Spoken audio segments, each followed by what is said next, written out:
Defence, public sector, manufacturing കഴിഞ്ഞ കുറച്ചു കാലമായി ഇന്ത്യൻ ഓഹരി വിപണിയിൽ വൻ കുതിച്ചുചാട്ടം നടത്തിയ ചില പ്രത്യേക ട്രെൻഡുകളാണിത്. മ്യൂച്വൽ ഫണ്ട് നിക്ഷേപകർക്കിടയിൽ ഇന്ന് ഏറ്റവും കൂടുതൽ ചർച്ച ചെയ്യപ്പെടുന്ന ഒന്നാണ് തീമാറ്റിക് ഫണ്ടുകൾ.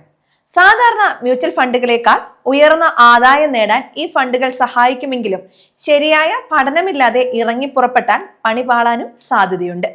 എന്താണ് ഈ തീമാറ്റിക് ഫണ്ടുകൾ? നിങ്ങളുടെ പോർട്ട്ഫോളിയോയുടെ റിസ്ക് കൂട്ടാതെ ഇവ എങ്ങനെ ഫലപ്രദമായി ഉപയോഗിക്കാം? കൃത്യമായ സാമ്പത്തിക വിദഗ്ധരുടെ നിരീക്ഷണങ്ങൾ അടിസ്ഥാനമാക്കി നമുക്കിത് പരിശോധിക്കാം. ആദ്യം അടിസ്ഥാന കാര്യങ്ങൾ മനസ്സിലാക്കണം. സെബി നിയമപ്രകാരം ഒരു തീമാറ്റിക് ഫണ്ട് തങ്ങളുടെ ആകെ തുകയുടെ കുറഞ്ഞത് 80% പണം ഏതെങ്കിലും ഒരു പ്രത്യേക വിഷയത്തിലോ സാമ്പത്തിക ട്രെൻഡിലോ ഉൾപ്പെടുന്ന കമ്പനികളിലായിരിക്കണം നിക്ഷേപിക്കേണ്ടത്. പലരും സെക്ടറൽ ഫണ്ടുകളെയും തീമാറ്റിക് ഫണ്ടുകളെയും ഒന്നായി തെറ്റിദ്ധരിക്കാറുണ്ട്. എന്നാൽ രണ്ടും രണ്ടാണ്. സെക്ടറൽ ഫണ്ട് ഒരൊറ്റ ഇൻഡസ്ട്രിയിൽ മാത്രം കേന്ദ്രീകരിക്കുന്നു. ഉദാഹരണത്തിന് ഒരു IT ഫണ്ട് അല്ലെങ്കിൽ ഒരു ബാങ്കിംഗ് ഫണ്ട്. തീമാറ്റിക് ഫണ്ട് വിപുലമായ ഒരു ആശയം അല്ലെങ്കിൽ ട്രെൻഡ് അടിസ്ഥാനമാക്കിയാണ് പ്രവർത്തിക്കുന്നത്. ഉദാഹരണത്തിന് ഇൻഫ്രാസ്ട്രക്ചർ എന്ന തീമിൽ cement, construction, power, logistic, steel എന്നിങ്ങനെ പല മേഖലകളിലെ കമ്പനികളിൽ ഉൾപ്പെടാം. അതായത് ഒരൊറ്റ സെക്ടറിനേക്കാൾ ഡൈവേഴ്സിഫിക്കേഷൻ തീമാറ്റിക് ഫണ്ടുകൾ നൽകുന്നുണ്ട്.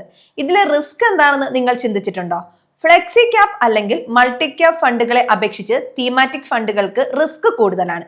കാരണം വിപണിയിൽ മൊത്തത്തിൽ വളർച്ചയുണ്ടായാലും നിങ്ങൾ തിരഞ്ഞെടുത്ത തീം അല്ലെങ്കിൽ സെക്ടർ പെർഫോം ചെയ്തില്ലെങ്കിൽ ഫണ്ട് വലിയ നഷ്ടത്തിലാകാം. ഒരു ട്രെൻഡ് അതിന്റെ ഏറ്റവും ഉയർന്ന നിലയിൽ എത്തുമ്പോൾ നിക്ഷേപിക്കുകയും അത് താഴേക്ക് പോകുമ്പോൾ പരിഭ്രാന്തരായി പിൻവലിക്കുകയും ചെയ്താൽ വലിയ സാമ്പത്തിക നഷ്ടമുണ്ടാകും. ചില ട്രെൻഡുകൾ ഫലപ്രാപ്തിയിലെത്താൻ 3 മുതൽ 5 വർഷം വരെ സമയമെടുത്തേക്കാം.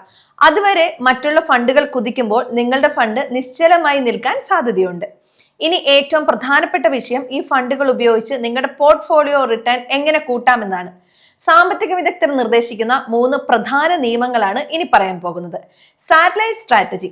നിങ്ങളുടെ മൊത്തം നിക്ഷേപത്തിന്റെ 80 മുതൽ 85% പണവും ഫ്ലെക്സി ക്യാപ്, ലാർജ് ക്യാപ് അല്ലെങ്കിൽ ഇൻഡെക്സ് ഫണ്ടുകൾ പോലുള്ള സുരക്ഷിതമായ കോർ പോർട്ട്ഫോളിയോയിൽ വെക്കുക. ബാക്കി 10 മുതൽ 15% വരെ തുക മാത്രം ഉയർന്ന റിട്ടേൺസ് ലക്ഷ്യമിട്ട് തീമാറ്റിക് ഫണ്ടുകളിൽ നിക്ഷേപിക്കാം. ഒറ്റയടിക്ക് വലിയ തുക ലംസമായി നിക്ഷേപിക്കാതെ SIP വഴിയോ അല്ലെങ്കിൽ വിപണിയിലെ തിരുത്തലുകളിൽ ഘട്ടം ഘട്ടമായോ പണം നിക്ഷേപിക്കുക.